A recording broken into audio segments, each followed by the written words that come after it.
Olá, hoje a gente começa uma exploração mais a fundo da depressão, sabe?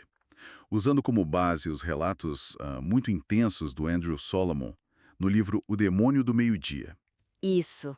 A ideia aqui é tentar entender melhor essa condição tão complexa, que vai da bioquímica do cérebro até as nossas experiências mais pessoais, sociais. Exato, e é algo que sempre existiu, né? Não é só moderno ou ocidental. Verdade. Embora o jeito como a gente reconhece e trata hoje, nossa, mudou muito. Mudou demais. Se a gente pensar lá atrás, Hipócrates já via como uma doença do cérebro. Mas depois, na Idade Média, por exemplo, O virou. castigo divino, né? Pois é, castigo divino, fraqueza. Só bem mais recentemente que a gente voltou para essa visão mais, digamos, biológica e psicológica. Mostra como essa compreensão é uma construção, né? É uma construção contínua. E os relatos do Solomon trazem isso para um nível muito pessoal e doloroso também. Uhum. Ele descreve a depressão grave, não como só tristeza, mas, nossa, como algo perto da morte mesmo. Uma paralisia física e mental. É impressionante. Aquela parte sobre a dificuldade de tomar banho. É brutal, ele detalhando cada passo mentalmente. Sentar na cama, colocar os pés no chão, andar até o banheiro. E sentir uma incapacidade física. Total. Um pavor que paralisa diante da coisa mais simples. E essa paralisia vem junto com muita ansiedade, né? O medo de dirigir, por exemplo, a sensação de perder o controle. Sim. É como se o próprio eu começasse a se desfazer um pouco. Aquela imagem das mãos que se estendem fora de alcance. Nossa, isso é muito forte. Mostra o isolamento, a dificuldade de pedir ajuda, de se conectar. Exato. E isso leva a um ponto que para mim foi bem impactante no livro. A ideia de que talvez não exista um eu fixo, essencial, sabe? Solomon sugere que a depressão meio que nos joga na cara que somos talvez uma sequência de eus, pessoas diferentes ao longo do tempo moldadas pela condição. Perturbador pensar assim, né? Muito perturbador.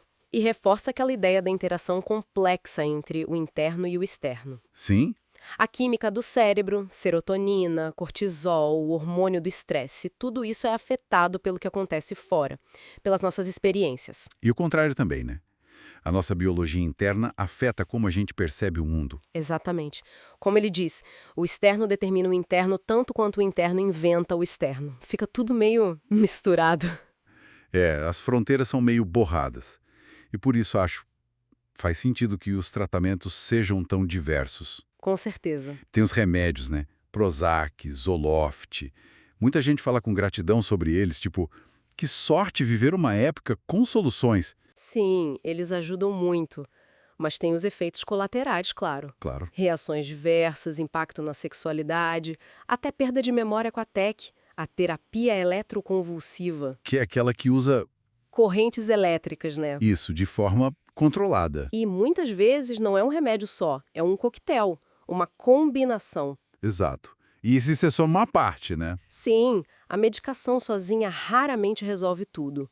A psicoterapia, essa chance de abrir o coração com a ajuda das palavras, é fundamental para muita gente. Entendo. A própria TEC, apesar do medo que as pessoas têm, pode ser muito eficaz em casos mais graves resistentes. E tem mais coisas ainda, né? Tem abordagens alternativas, medicinas tradicionais como a Khmer, que ele cita, práticas como meditação, massagem. Ou aquelas experiências tipo Outbound, de contato com a natureza, desafio, buscando uma reconexão. Isso. E algumas pessoas fazem mudanças radicais de vida mesmo. Tipo largar emprego, relacionamentos. Exato.